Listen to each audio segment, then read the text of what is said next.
Inshallah, in this brief talk before the khutbah, I will share with you some reflections and some lessons from the 61st ayah of Surah Al-Baqarah. And as I continue to talk about this ayah, I think anybody who thinks about this ayah deeply will understand why it's important for us to review ayat like these at a time like this. Allah Azza wa Jal is placing this ayah in a certain context. Banu Israel have escaped Fir'aun. They got away from Fir'aun.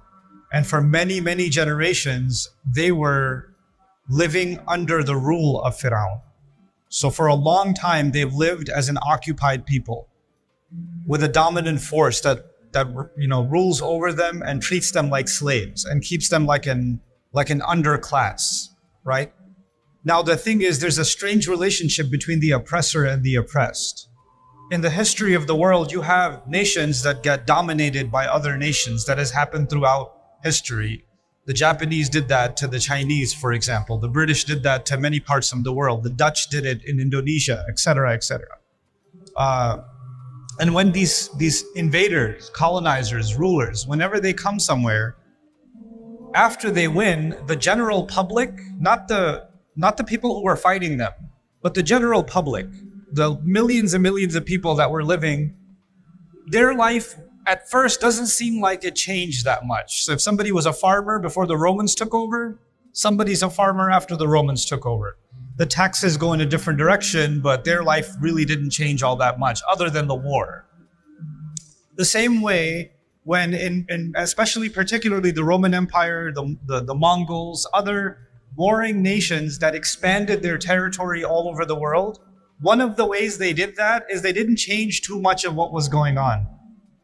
You keep your system, you keep doing the farming the way you do, you keep the market the way you do, just the money needs to come this way now. That's all, right? So for the general public, at the economic level, at least, didn't seem like there was too much of a difference. But it was also important for the people that took over to let the public know there's a new boss in town. Not just that the money should quietly flow somewhere else, but there has to be an assertion of dominance. The public has to recognize that they live under the power of a mighty empire, of a mighty ruler, etc., right? And the way they do that is not just by showing them military force. That's too expensive. The military is used on the battlefield. The military is used in espionage and collecting intelligence. But the military, when you try to use the military to control the population is too big. And that's not the job of the military. So they have to use other weapons. And I'm going to call them weapons. The Americans most recently called it the Hearts and Minds campaign. That's what they called it. So you don't need guns and bombs. What you need is entertainment. What you need is sports. What you need is culture, concerts. What you need, and the Romans did this, all these empires did this. They'll put on these big shows. You'll have a national celebration day, etc. You have to make the people feel like their loyalty to the empire is part of being a citizen. And these people won because they deserve to win. It's a good thing they won. If they didn't win, we would never have advanced as an empire. So you start, even though they don't see you as one of them, they want you to see them as family. They'll never look at you as family, but they want you to see them as family.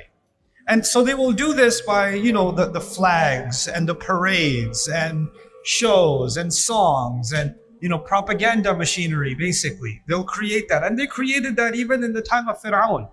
In fact, if you study the history of the pharaohs, this is important because the Qur'an brings up Fir'aun quite a bit, right? Fir'aun, if you know anything about the ancient Egyptian empire, they built a lot of very strange, but very daunting, powerful monuments like the Sphinx and the pyramids and the obelisks and all these strange architectural structures that even now people go on tourist sites and they visit these places. And a lot of these places were built so if there were people traveling by sea and they would pass by or river, they could see on the banks of the river, oh, these people you don't want to mess with these people. Look at what they built. It was a means of intimidation, right? And this is actually, In the Qur'an, Allah Azza wa Jalla describes even previous nations like the nation of Hud alayhi salam. They used to do this too, to carve idols and carve massive monuments for no other purpose but to create an image, an impression, right?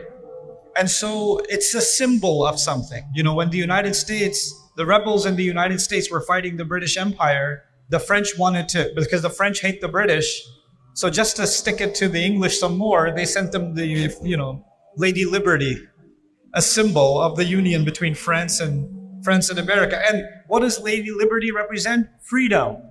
Freedom of speech, freedom of religion, freedom of expression, freedom of to be human as you wish to be, except in France that celebrates that freedom. You can't wear a hijab and get a job.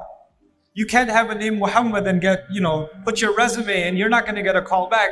The same guy, you know, Algerian guy, light-haired, light skin, his name is Abdul Karim. He applies for a job, can't get it, changes his name, you know, Jacques, François, and he sends it in and he gets the call right away. Freedom. But it's just a symbol. It's supposed to show people this is what we represent. This is what we celebrate, right? So it's done by means of a flag and all these other things. Now what happens to most of the public? Most of the public, what these empires did is they controlled the way these people think about the world. They wanted your worldview, if you lived in that time, they wanted your worldview to be shaped by them. They want you to see the world the way they want you to see it. And that was one of their most powerful weapons. The Israelites were slaves to the empire. They were slaves to Egypt. And Musa alayhi salam helped them break away from that slavery, and now they were free. They were in Sinai, they were in the desert. The military has drowned. The Egyptian army is gone. Now they're free. But they're not free. Because the real occupation was not the military occupation. The real occupation was the psychological occupation. They escaped physically, but they didn't escape mentally. They didn't escape mentally. So now they're free. Now I want to give you an analogy. If somebody was in jail, falsely accused, they got thrown in jail. And after 20 years of being in jail, they got out. When they got out, now they can see the sun again. They can eat normal food again. They can make friends again, right? Will they ever want to wear the jail uniform? I'm in the mood, I miss those clothes. Are you going to do that? Are you going to say, man, the way they made that mush that they used to give us for lunch, I miss that mush, man. I don't want to eat chicken. I don't want to eat beef. I don't want to have a barbecue. I want that old pot, that dirty pot, and I want to sit in a dark place where there's rats running around because I miss that, man. That was the life. Nobody would do that. Nobody will do that. In fact, even if they saw a rat or they saw a pot that looked like the pot from the time of jail, they might get triggered. That memory might come back and they might start remembering and they might even start crying that they remember that. The next time you see a police officer, they might have a panic inside their heart. I've lived through this. You know? They can't even drive by the old place where they used to be in prison. It reminds them of a terrible episode in their life they would rather forget. That is someone who got free and now wants to taste freedom. They want to taste freedom. Musa alayhi salam comes with them to the desert. It's a desert. It's not a garden. You don't have a lot of food options. You don't have a lot of weather, shade options. So Allah provided the shade, as you might know. ظَلَّلْنَا عَلَيْهِمُ الْغَمَامِ. Right? And then وَأَنزَلْنَا عَلَيْهِمُ الْمَنَّ وَالسَّلْوَى. Right? So Allah sent them manna and salwa. So the food is taken care of. So what you need to survive, water, which is the 12 springs. فَانْفَجَرَتْ مِنْهُ اثْنَتَا عَشْرَةَ عَيْنًا. The 12 springs have been given. Proteins have been given. You know, salwa is coming, the bird is coming. You can kill the bird, you can get the flesh of that bird. Your protein intake, your fat intake is covered. A salwa is the wheat that they're going to grow. So their protein, their carbs are covered, taken care of. It's a full nutritional plan. They can survive perfectly well and be hydrated, now with freedom. And these people that were free physically were still enslaved mentally. And they come to Musa alayhi salam in ayah number 61. And they say, وَإِذْ قُلْتُمْ, Allah says, and you people said to Musa, at the time when you said, لَن نَصْبِرَ عَلَى طَعَامٍ وَاحِدٍ. We can't just keep eating one kind of food. We don't have the patience to keep eating the same food over and over again. What's for lunch? Manna and salwa. What's for dinner? Salwa and manna. Same thing over and over again. I can't do this anymore. Come on. Let's have some variety. So they turned to Musa alayhi salam, and in this part of this complaint, they said, فَادْعُ لَنَا رَبَّكَ يُخْرِجْ لَنَا مِمَّا تُنْبِتُ الْأَرْضُ مِنْ بَقْلِهَا وَقِثَّائِهَا وَفُومِهَا وَعَدَسِهَا وَبَصَلِهَا. Said, why don't you go make dua to your Rabb? He should bring out some other variety of vegetables for us. Lentils, or to speak of dal, pyaz. Some tarkari should be there. Some masala should be. This is bland food. Can't keep eating this stuff. Can we place a better order with Allah? That's what they're asking. Now, why is this significant? Why did Allah mention all these names of these vegetables? Interestingly, these were popular vegetables in Egypt.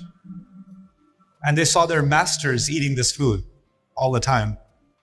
And they probably got some leftovers themselves. So I was giving you the analogy, they miss prison food. Right? Now you got free, but your brain is still in the jail cell, and you're asking for the food you used to enjoy in the jail cell, and you're telling your prophet, yeah, this freedom is nice, but can we go back to jail food? Can we have that again? And Musa alayhi salam did something remarkable here. By the way, it's not just the food. It's not just the food. We used to live under one of the greatest, mightiest empires on earth. Every other nation in the world was scared of Fir'aun. We had Fir'auni citizenship. We had an Egyptian passport. We had the green card. We had it all. And we gave all of that up, and now we're in the desert eating this bird and this bread. This is freedom. This is what you brought us to. We went from the number one nation in the world, and you want us to live like this. You see, they were not the number one nation in the world. They were slaves of the number one nation in the world. But in their head, we're number one, baby. Because the slave owner wants to make you think that you're part of the empire, even though you're just the insect that they step on. You're just the insect that they step on. That's all you are. You'll have people that are, in American politics, for example, there are people that are crazy about Donald Trump. They're crazy about him. Christians that are more interested in Trump than Jesus. I've seen it. And these people can barely pay their electricity bill. They're barely getting by. But if Trump comes around, yeah, we love you. And he goes, I love you guys too. He doesn't love any of you. But he's very successful in making you believe that you need to love him. He's very successful. It's a Fir'aun tactic. It's already there. So they were enslaved. They come out and they want the same old thing. They want what the colonizer, what the owner, what the former master gave them. And Musa alayhi salam said, "Ihbitu Misran." Now the word Misran is it's something. Misran in the Arabic language is countryside. You could say baladan, arban, right? You could say wadiyan, you could say any word and this would work. But Allah chose the word Misran. With a tanween on it, Misran, you can hear the noon at the end, Misran. But the word for Egypt in Arabic is Misra. Misra, without the tanween. It's mamnu' min as-sarf. So those two words are very close to each other, but they don't mean the same thing. If you say Misra or Misru, it's Egypt. If you say Misrun or Misran, it's countryside. But the word is very close. It's as if Musa alayhi salam is saying, you want to go back down into another Egypt. You want to go to a new place, but actually you want Egypt all over again. Let me tell you something interesting about where I come from. I'm originally from Pakistan. I love Pakistan. I love that entire region, actually. I love the history of that region. A book for especially the university students that are sitting here and high school students that are sitting here, the boys and the girls. I really want you to read this book, especially if you come from South Asia. If you come from India, Pakistan, Bangladesh, Afghanistan, even Sri Lanka, other parts of that region, I want you to read this book. It's called Islam and the English Enlightenment. Islam and the English Enlightenment. I really want you to read it for yourself. But I want you to let's step away from that for a moment. The British colonized India. They ruled over the Hindus, the Sikhs, the Muslims for some time. The Indians tried to fight back. The Muslims particularly tried to fight back. Didn't work for a long time. They were supposed to be the enemy, and you should hate everything about your enemy. But the enemy was very successful as teaching you that if you speak my language, you will be successful. If you dress like me, you will be more successful. If you eat like me, you will be more successful. If you talk like me, if you act like me, if you look like me, if you pretend that you are me, even though you're brown, if you pretend that you're white, you're going to get really successful. Because the British are a very small nation, if you didn't know. I've been to England many times, and you can drive across the country in a few hours. And every time I drive, most of it is farmland. One town, farmland, one town, farmland. And I look at it and I say, Ya Allah, these people and the entire planet, how in the world did that happen? And if you study English history, they were ready to kill each other. Their kings were ready to kill each other. And they go from there at a time when their entire military wasn't even 60, 70,000. If you want to exaggerate it, 200,000, their entire military. And the Mughal military was in the millions. Between 2 and 6 million, it fluctuated. How? How did this happen? It didn't happen militarily. Something else was going on. And we need to understand how domination works. Yes, it works by military means, but there are other mechanisms, other weapons that are used. And in those weapons, even when people break free from the British, even when people fight in Algeria, they fight and kill. They get killed to get the French out of their land.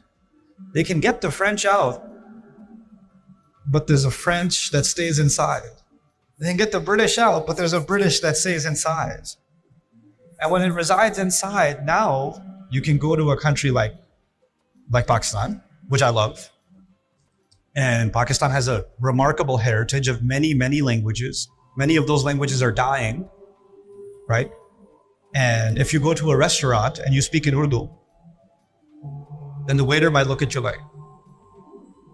But if you say the same exact thing in English, on top of that, if you say it in an American accent, please sir, this way sir. You could conduct the experiment. I could walk into the same restaurant with a suit on, speak in English, I could go back out, change it to Shalwar Kameez, and then come back in and speak in Urdu.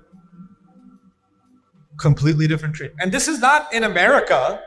The mistreatment is not in America. It's not happening in Canada. It's not happening in England. This is happening in the Muslim world. And it's not just Pakistan. It's happening in India, Bangladesh, Indonesia, Malaysia. It's happening in North Africa, all over the Muslim world. You know what it is? We freed ourselves. We did. But did we?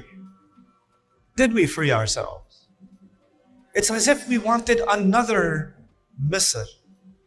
We wanted another missile. And the new one, for the new generation now, they're like, I was born in Canada. What are you talking about?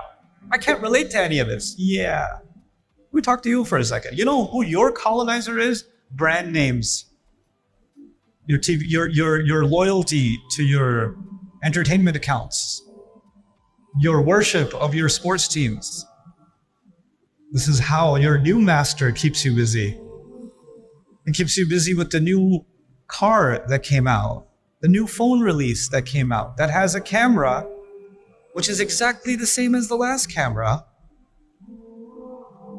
But for you, your life is incomplete if you don't have the newest one.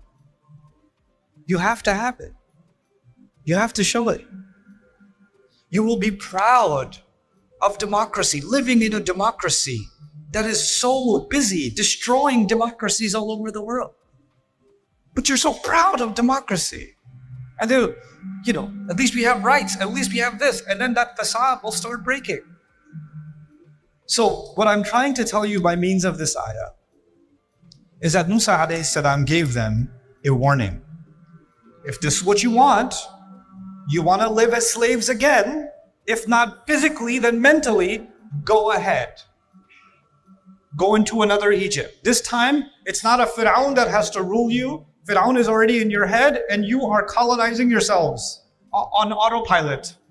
I mean, the best kind of slave is a slave you don't even have to build a prison. Save money. The slave who's a slave while he thinks he's free. The owner doesn't even have to spend any money. This is the easiest way. This is great. You know, there used to be a time before the banking systems that developed and the taxation systems that developed that the kings used to send the forces and the forces used to come and collect the money from every house, and they got smarter. Kind of like, this is too much. I've got to pay the soldier. I got to pay the horse. I got to pay the cart. I got to pay the travel expense. Then they got to collect the money. I lose a lot of money this way. Let's make an automated billing system so when people are riding down the highway, the toll will rob them and they won't even know, and they'll feel like they're free. The road is so nice. The view is so nice. They'll be smiling while being robbed. They'll be smiling while they'll pay taxes on their income, then they'll pay taxes when they buy a bottle of milk. Then they'll pay taxes when they're recycling that bottle of milk. Then they'll pay taxes when they buy the car and park the car and emissions from the car. We'll just keep taking their money back and they'll be smiling. You'll be like, this is so great. This is a much better slavery system than even Fir'aun. Fir'aun would have been proud. Fir'aun would have said, this is a real upgrade. اهبطوا مصرا فإن لكم ما سألتم. And if you allow this, if you don't break free from at least mentally being owned, if you don't free yourself, what is the big, and I don't want to prolong this discussion. I have 4 minutes. I'll just give you one thing. Allah says, what punishment, what is the consequence of this?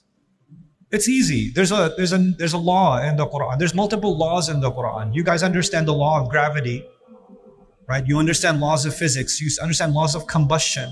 You understand laws of chemistry, right? You understand laws of physiology. If you're going to eat certain things that are poisonous to the human body, your body will be affected. There are laws that govern that. There are rules in place. Allah put rules in place. You can't stick your hand into a fire. There are rules of combustion, right? There's going to be a cause and there's going to be an effect. Just like that, in the Qur'an, Allah gives us another kind of cause and effect that if Allah did not teach us, we would never know. Physics you can learn. Combustion you can learn. Anatomy you can learn.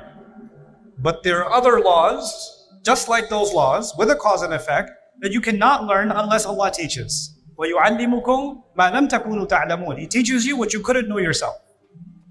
Allah says, وَضُرِبَتْ عَلَيْهِمْ الذِّلَّةِ. الذِّلَّة was slapped on them, was struck on them. So I want you to understand this word, dhillah. That's all. There's more, but if you understand dhillah, kafa. بالنسبة لكفى. So Allah says these people that wanted to be mentally colonized, they were struck with dhillah. So what in the world is dhillah? It comes from the Arabic word mudallal, tariqun mudallal. When a road, people step on it a lot and it becomes smooth. Like if you live in some place where there's not a lot of pavements and things like that, there's grass and weeds and things, and people walk and walk and walk, and between the weeds there's a path that becomes smooth. And there's nothing growing on it because people step on it so much, right? That would be tariqun mudallal, sahal yani. So it becomes stepped on so much, it becomes smooth. Ha'itun dalil. They use it for a wall. Somebody built a wall to keep their neighbor out. But if they made the wall 1 foot tall, so the guy could just hop over, this is useless, it's too short. That kind of a wall is called ha'it dalil. It's too low. The same way baytun dalil. They say for a house, when you're buying real estate, you want to buy real estate on top of a hill or a little bit elevation, because if it rains, the water will come down. But if you bought your house at the bottom, everybody else's problem is not there. It becomes your problem. Your house is the one that gets flooded. That's baytun dalil in Arabic. They use this for dhul al-karam, for a necklace. In the necklace, they have these cheap beads, but they have the pearl, or they have some expensive one that dangles at the bottom. So dulliyat ala qiduhu, the expensive ones dangle at the bottom. They're actually called dhulal, the ones that dangle at the bottom. So All these examples. And what are they, in a great lexicon of the Arabic language by Muhammad Hassan Jabal, he says, "Naqsu irtifa' al-shay." When someone used to be high and it became low, that is dalil. Someone used to be strong, they became weak, that's dalil. And in the social sense, someone used to have self-respect, and now they enjoy people stepping on them and keeping them low. That's dalil. So what happened to Muslim cultures? Where if you pretend, there are cultures today, and I know I've visited them, I've had those conversations, Muslim cultures, where if a woman is wearing hijab, she's considered a villager, uneducated, and backwards. And the moment they act more, they want to act more American and more Western than Westerners. They don't even act that Western. Why? Because we want to feel like we're modern. We want to feel like we're modern. What's the biggest, you'll notice war-torn countries where entire, cities have been decimated. People have been destroyed. And those same people, their sense of value comes from, hey, I just bought, look at the brand of my belt. Look at these shoes. Look at this coat I got. This is where your value is coming from. The master says, buy from me, pay me taxes, and be proud of it too. How more dhalil can one get? How more low can one get? This is not about halal and haram. I want you to understand that. This is not about tahrim. This is about self-respect. This is about self-respect. And I'll conclude with this, every culture on earth is an extension of what was given to Adam alayhi salam. أَنزَلْنَا عَلَيْكُمْ لِبَاسًا يُوَارِي سَوْآتِكُمْ وَرِيشًا. Adam alayhi salam was told, Allah has revealed clothing to you so it covers your privates. So whether you're dressed in Bangladeshi clothes, Pakistani clothes, Afghani clothes, American clothes, Canadian clothes, British clothes, Japanese clothes, all of them were actually started by what was given to Adam alayhi salam. And Allah gave us guidelines in His book and the sunnah of His messenger sallallahu alayhi wasallam to remove ignorance from the clothes, and you can wear decent clothes while being Japanese. You can wear decent clothes while being American. You can wear decent clothes while being Chinese or any other nation. It's not the cultures that were being rejected. It was the colonization that was being rejected. It was the ruler mindset, the worship of the ruler that was being rejected. And subhanAllah, we are living in amazing, amazing times. At this time, for us to contemplate ayat like these, especially for the young generation, they have an opportunity to break the colonization that has dominated the Muslim mind for well over a century. Well over a century. Muslims are a very powerful force on earth. We've been sleeping for a couple of 100 years. We've had a bad season. We've just had a bad season. But that doesn't mean we're weak. We're the sleeping giant. That's what we are. But we're starting to wake up. We're starting to wake up. What's happening in Gaza isn't just opening up the eyes of the world to what's happening. What's the political reality? It's not just teaching Americans. We keep saying freedom of speech, but we don't really have it. We keep saying freedom of expression, but we don't really have it. We keep saying freedom of protest, but we don't really have it. It's not just teaching the Americans that very, very important lesson.